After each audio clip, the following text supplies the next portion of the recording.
24:14.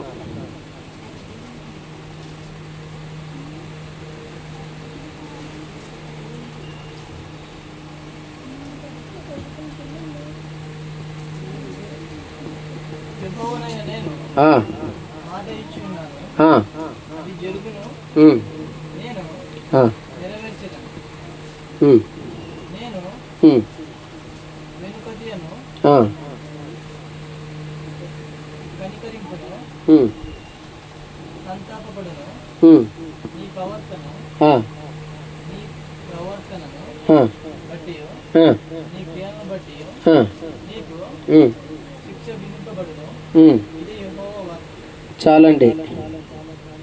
ప్రియమైన దేవుని వారలారా, దేవుడు మాట్లాడుతున్న మాట ఏమిటంటే, యెహెజ్కేలుతో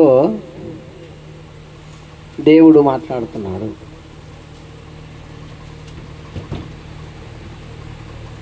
నీకు నేను మాట ఇచ్చాను, నీకు ఇచ్చిన మాటని నేను వెనక్కి తీసుకోను. కాబట్టి నా మాట పట్ల, నా ఆలోచన పట్ల మీకు ఏమాత్రం ఒకవేళ భయం ఉండింటే మీరు నా మాట దాటిపోయేవాళ్ళు కాదు. అందుకొరకే నేను మీకు ఏమని మాట ఇచ్చాను? ప్రయాసపడి భారము మోస్తున్న సమస్త జనులారా నా యొద్దకు రండి, మీకు విశ్రాంతిని కలుగు చేస్తాను అని మాట ఇచ్చాడు దేవుడు మనకి. కానీ మనం ఆయన సన్నిధికి వచ్చిన తర్వాత విశ్రాంతి మనకు దక్కాలి, నెమ్మది దక్కాలి, ప్రశాంతత దక్కాలి, సంతోషంగా ఆయన సన్నిధిలో మనం బ్రతకాలి. కానీ ఆయన సన్నిధికి వచ్చిన తర్వాత మనకు ప్రశాంతత లేదు, నెమ్మది లేదు, సమాధానం లేదు. కారణమేమి అని ఆలోచిస్తే ప్రియులారా, దేవుడు అంటున్నాడు, నేను మీకు మాట ఇచ్చాను, మీకు నేను మాట ఇచ్చాను, కానీ మాట ప్రకారము మీరు బ్రతకటము లేదు. చదువునైనా మళ్ళీ ఒకసారి మాట. యెహోవానైన నేను మాట ఇచ్చుచున్నాను, నేను ఇచ్చిన మాట ఖచ్చితంగా జరుగుతుంది మీ పట్ల. నేను ఇచ్చిన మాట నేను ఏమైతే మాట ఇచ్చానో మీ పట్ల అది ఖచ్చితంగా నేను నెరవేరుస్తాను. నేను ఆ మాటని వెనక్కి తీసుకోను.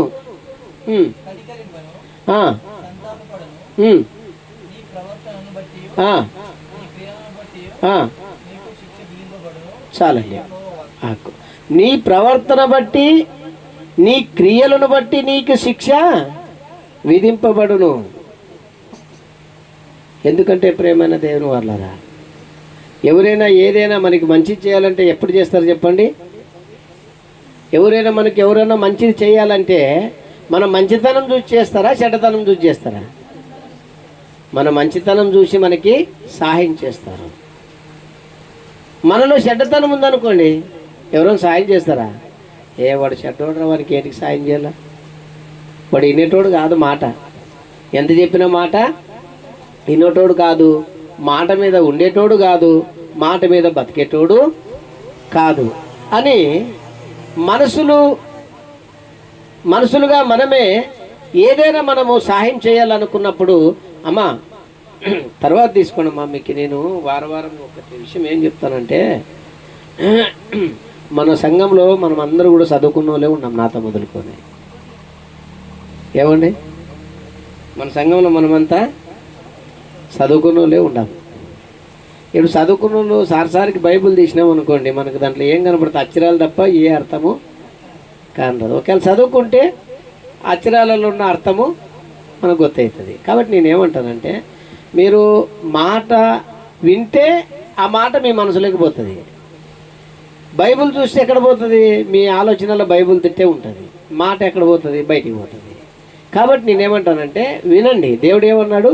వినటం వల్ల విశ్వాసం కలగను. నేను ఏ మాటలు చెప్తున్నా? క్రీస్తు మాటలే మీకు చెప్తున్నా. కాబట్టి మీరు వినాలి. ఫస్ట్ మీరు వినాలి. మాట వింటే ఆ మాట మనసులోకి పోతుంది. మనసులోకి పోయినప్పుడు ఆ మాట ఏం చేస్తుంది? తక్కువ సమయంలో కార్యం చేస్తుంది. కాబట్టి వినండి, ఎవరు కూడా బైబిల్ చూడొద్దండి. ఎవరు బైబిల్ చూడొద్దండి. బైబిల్ తెచ్చుకున్నారా, మీ పక్కన పెట్టుకొని కూర్చోండి. అవునా? బైబిల్ చేస్తే బైబిల్ మీ పక్కన పెట్టుకొని కూర్చోండి, కానీ బైబిల్ చూడొద్దండి. ఎవరు నా మాట వినండి. ఓకేనా? రైట్, సంతోషం. అయితే దేవుడు అంటున్న మాట ఏమిటంటే, ఎవరైనా మనకు సహాయం చేయాలంటే వాళ్ళ మాట మనం వాళ్ళకి మంచిగా కనపరిచినప్పుడే సహాయం చేస్తారు.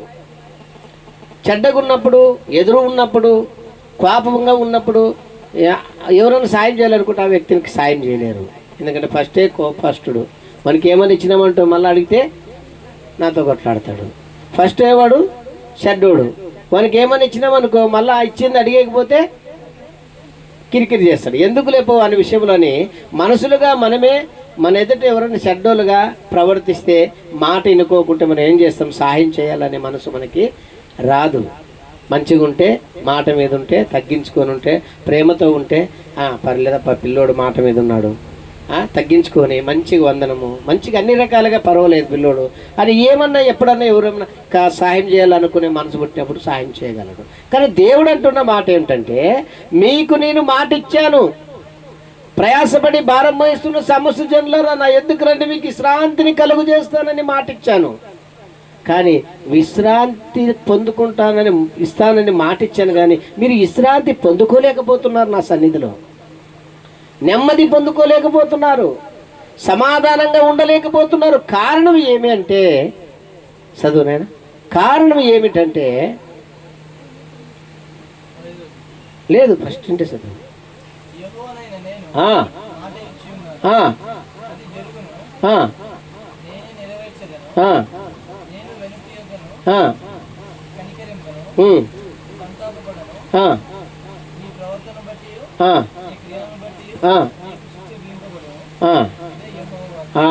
నీ ప్రవర్తన బట్టి, నువ్వు చేసే శాస్త్రాన్ని బట్టి నీకు శిక్ష ఖచ్చితంగా నేను విధిస్తాను. నేనే విధిస్తాను, ఎవరు విధించరు. నీ ప్రవర్తన బట్టి, నీ శాస్త్రాలు బట్టి మీకు శిక్ష నేను విధిస్తాను అంటున్నాడు. ప్రియులారా, మరి ఎందుకు మనము ఇంకా ఆశీర్వాదం పొందుకోలేకపోతున్నాము అంటే, మన పరివర్తన ఇంకా దేవునికి బాగా నచ్చలేదు. మన పరివర్తన ఇంకా దేవునికి కరెక్ట్గా నచ్చలేదు. ఒకవేళ దేవునికి మన పరివర్తన నచ్చితే ఏం కలుగు చేస్తుండే? మనకి విశ్రాంతి కలుగు చేస్తుండే, నెమ్మది కలుగు చేస్తుండే, సమాధానం కలుగు చేస్తుండే. అంటే మనకి ఇంకా విశ్రాంతి దొరకటం లేదు, ఇంకా సమాధానం దొరకటం లేదు, ఇంకా నెమ్మది మనకు దొరకటం లేదు. అంటే మన పరివర్తన ఇంకా దేవునికి నచ్చటం లేదు. చాలా జాగ్రత్తగా వినాలి ప్రియులారా మనం. ఎందుకంటే దేవుడు ఏదైనా మాట్లాడుతున్నాడు అంటే అది నిజము, అబద్ధం కాదు. ఎందుకంటే దేవునికి కావలసింది మన నడనుడి. ఆయనకి కావలసింది ఏం చెప్పండి? నడనుడి. మన నడనుడి కరెక్ట్ ఉంటే దేవుడు కూడా మన పట్ల కరెక్ట్ ఉంటాడు. మన నడనుడి ఒకవేళ తప్పిపోయింది అనుకోండి, దేవుడు కూడా చూసి చూడనట్లుగా మనల్ని మర్చిపోతాడు. అందుకొరకు ఏమంటున్నాడంటే, మీ పరివర్తన బట్టి, మీ నడనుడిని బట్టే నేను మీకు శిక్షను విధించటానికి సిద్ధంగా ఉన్నాను. ఏ శిక్ష? మన మీద గుండెత్తేస్తాడు ఆయన? మనల్ని ఏమన్నా నాశనం చేస్తాడా? ఆయన నాశనం చేయడు, గుండెత్తేయడు. కానీ మనము సంఘములో కానీ, కుటుంబంలో కానీ, బయట కానీ, సమాజంలో కూడా ప్రశాంతంగా బ్రతకలేకపోతున్నాము. ప్రియులారా, ఆలోచించుదాం. ఎందుకంటే దేవుని సన్నిధిలో మనం ఏదైనా కూడా మన మనసులో, మనలో, మన ఆలోచనలో ఏమైనా ఒకవేళ ఆయనకు నచ్చని విషయాలు ఏమైనా ఉంటే ఖచ్చితంగా తీసేసుకునాలి. ఇది ఖచ్చితంగా తీసేసుకునాలి. దేవుడు ఎవరు చెప్పండి? దేవుడు ఎవరు? ఆయన స్కానింగ్ మాస్టర్. దేవుడే ఎవరు? స్కానింగ్. కడుపు నొస్తుంది అని అనుకోండి, కడుపు మెత్తగా ఉంది, ఏం కడుపు నొస్తుంది అంటున్నారు ఈ పిల్లగాడు. కడుపు ఏం లేదు, ఉబ్బుకోలే, కడుపు ఉబ్బుకోలే, కడుపు చూసి బాగుంది, ఏ బాగుంది, మళ్ళీ ఏం కడుపు నొస్తుంది అంటే మనం అనుకుంటాము. అవునా?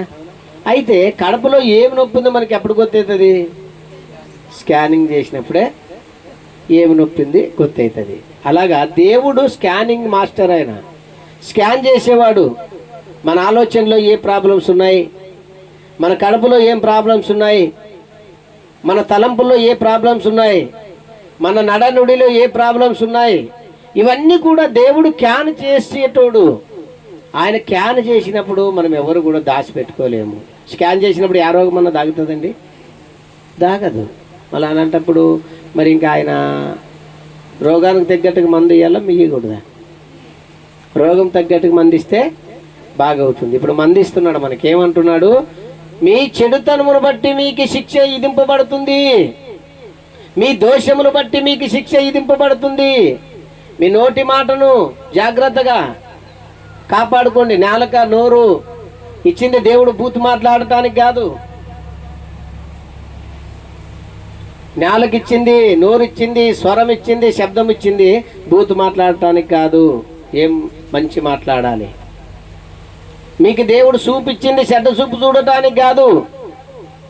యా సూపు చూడాలి?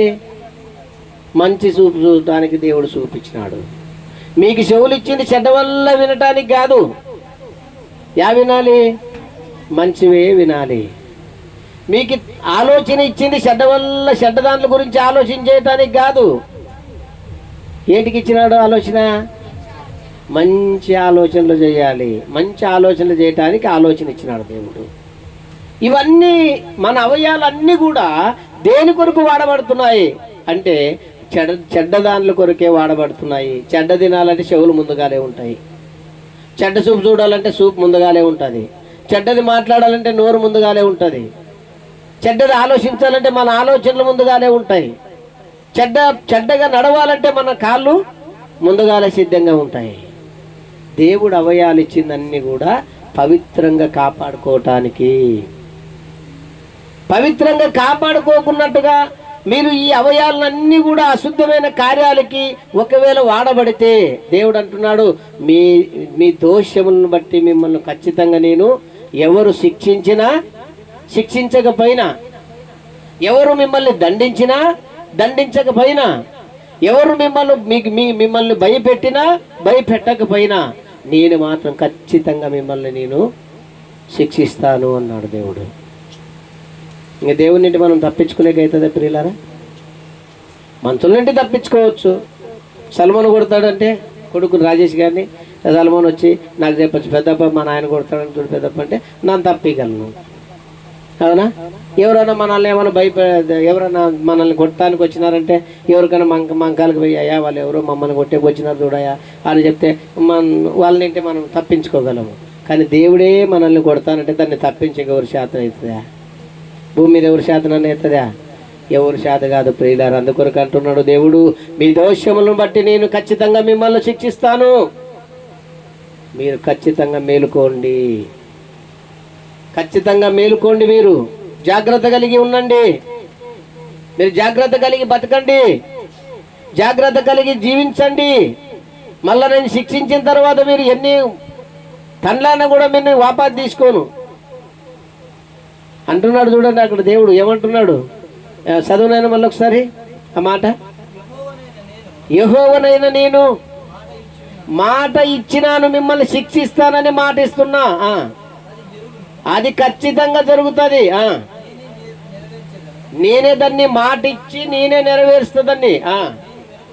నేను వెనక్కి తీసుకొని మళ్ళీ గారికి ఎవరు వచ్చి రిక్వెస్ట్ చేసినా, సల్మాన్ వచ్చి రిక్వెస్ట్ చేసినా వెనక్కి తీసుకోను, భాస్కర్ వచ్చి మొక్కాలు పెట్టి ప్రార్థన చేసినా వెనక్కి తీసుకోను, ఎవరొచ్చి ఏడుకున్నా నేను వెనక్కి తీసుకోను. ఖచ్చితంగా నేను వెనక్కి తీసుకునేవాడిని కాదు. శిక్ష రాకతల్లే జాగ్రత్త పడండి. ఏమండి? ఎవరు మనసు నొప్పించినా పర్వాలేదు, భూమి మీద ఇద్దరు మనసు నొప్పికూడదు. ఎవరు మనసన్నా నొప్పి నువ్వు ఒకవేళ నొప్పిస్తే నొప్పించుకుంటే చూసి చూడనట్టుగా దేవుడు చేద్దాం. మొట్టమొదటిగా దేవుని మనసు నొప్పియద్దండి, ఆయన మనసు నొప్పియద్దండి. రెండోదిగా కన్న తల్లి మనసు నొప్పియద్దండి.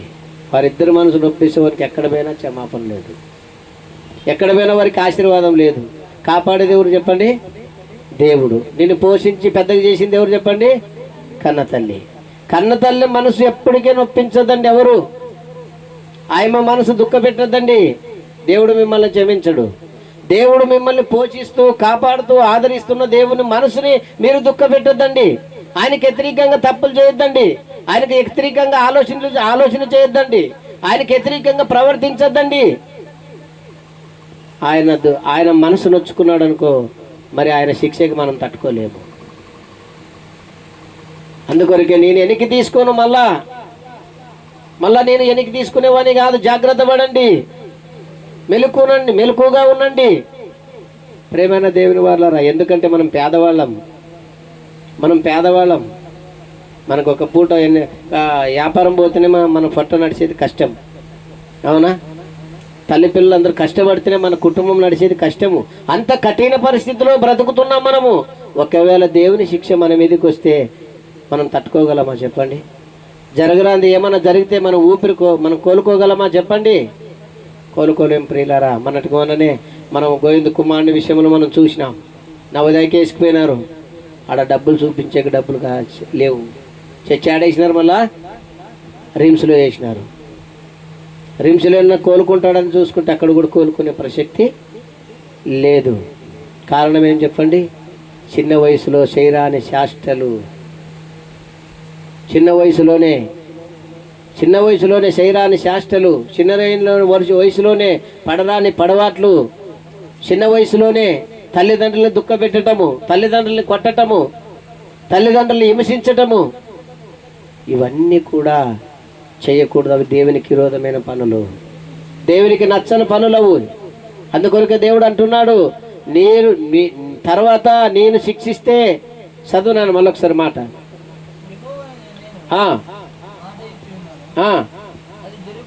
అది ఖచ్చితంగా జరుగుతుంది. నేనే నెరవేరుస్తా.